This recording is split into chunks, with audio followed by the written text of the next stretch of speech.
What's up guys? Welcome back to another video. Medyo marami tayong gagawin ngayon. Long day ahead. Una ngayon, natin muna natin yung bebe natin sa work. Tapos next, puntahan lang natin yung ating lead painter para dun sa ating next project sa may Sampaloc. Tapos next, punta naman tayo sa Tayuman. Then later this afternoon, kailangan naman natin ngayon tapusin yung ating render na project, tsaka mag-estimate din tayo. So ayun, umpisa na natin yung araw ngayon. Medyo marami-rami. And tara, samahan niyo ako. Let's go. So first stop, sunduin mo natin si Kuya Alvin. Saan na kaya siya? Sabi niya mag-aabang na lang siya dito eh. Kaso hindi ko naman makita. Ito pala.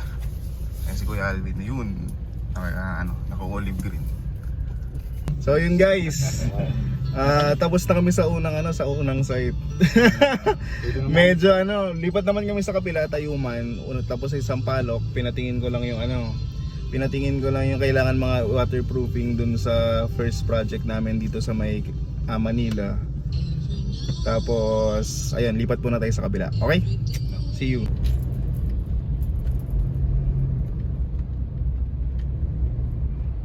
So ngayon guys, tapos na kami sa Tayuman na project. Chinek lang namin yung mga kailangan gawin. Tapos yung mga materyales na kailangan. Tapos ayan, bili na lang kami ng mga gagamitin para dyan sa project.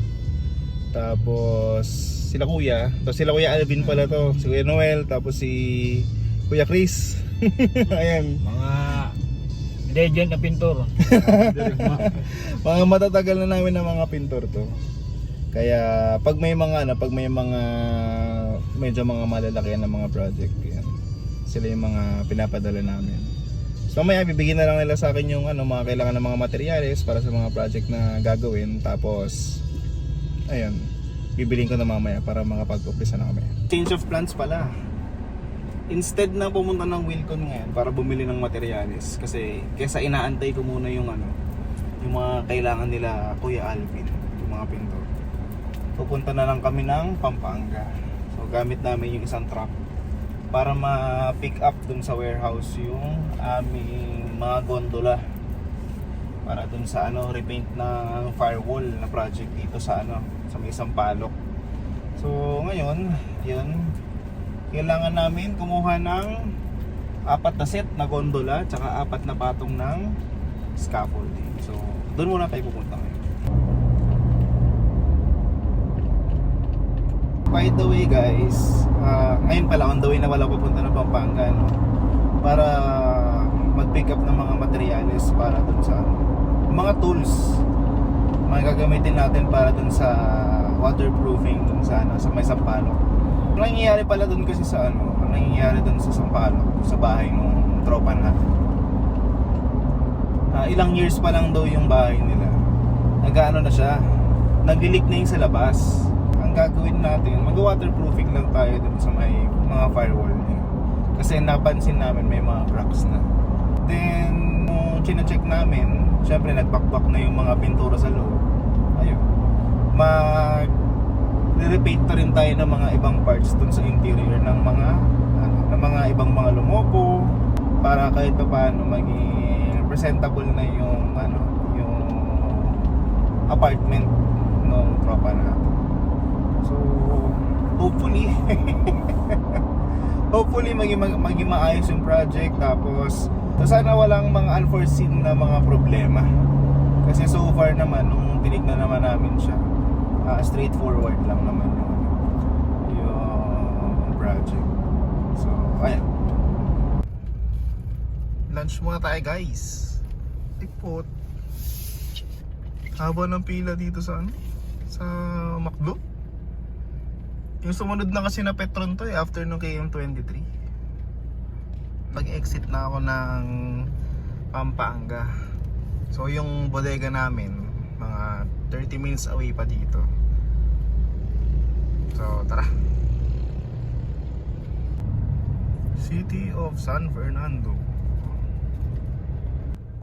So yun guys, after few hours nakarating din tayo dito sa sa bahay namin sa Pampanga. Katapat lang nito yung yung bodega namin.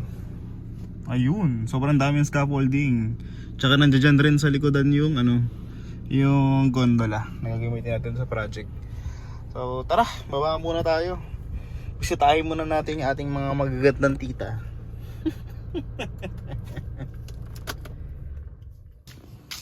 Tao po. Di. Tita. Open. Kukuha lang ng materyales. Sino kasama mo? Ako lang mag-isa. Ay! Pasok! Wala, paano buksan mo? Hindi mo alam. Hindi ko alam. Ganun lang mo.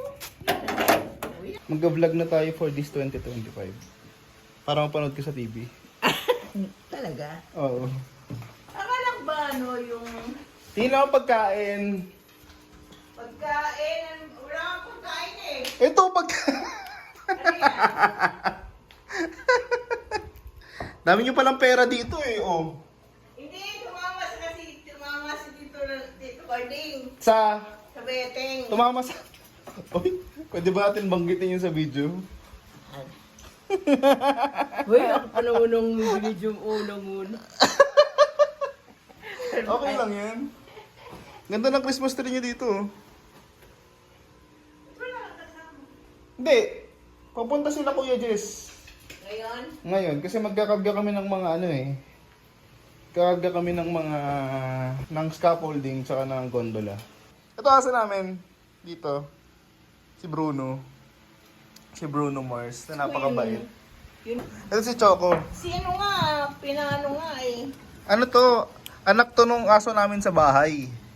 Ni Chewy, tsaka ni Hershey. Ito lalambing kasi nitong mga to eh. Oh. O pakita ko doon kay ate. Kasi ate ko kakapasa lang sa sa bar. Oh ha? Congratulations! Nitong December na siya pumasa.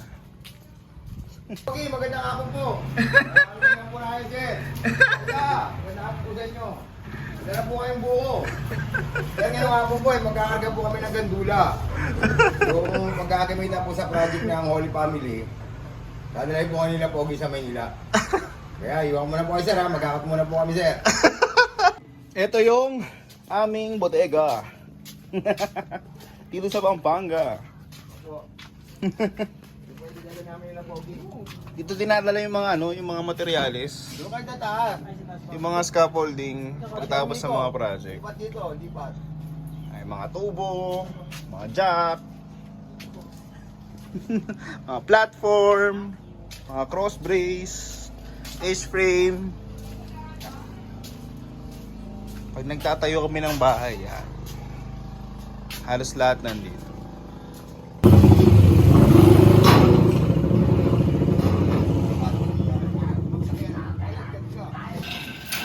Okay na, nakapagkarga na ng gondola at saka scaffolding.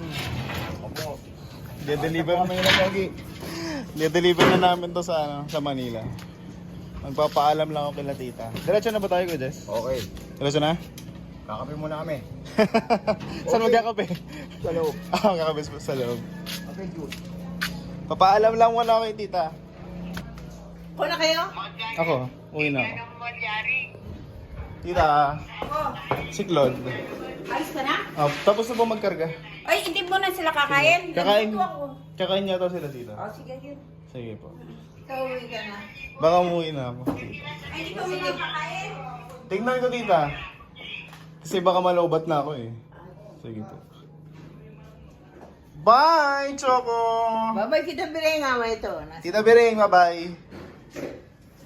It's already 5 PM on the afternoon and kakatapos lang namin magkarga ng materyales tsaka ng mga gamit na kakailanganin para dun sa project sa Manila. And nauna na rin ako kila Kuya Jess kasi kumakain pa sila dun. Kailangan ko nang mauna kasi kailangan pa natin mag-render tsaka mag-estimate para dun sa isa pang parating na project natin. So hopefully makuha natin yun. Kasi syempre para maganda yung pasok ng bagong taon. And ayun, gusto ko lang mag-thank you sa lahat ng mga tumambay sa video natin ngayon. Sana supportahan nyo itong channel natin. See you on our next vlog. Bye bye guys, thank you.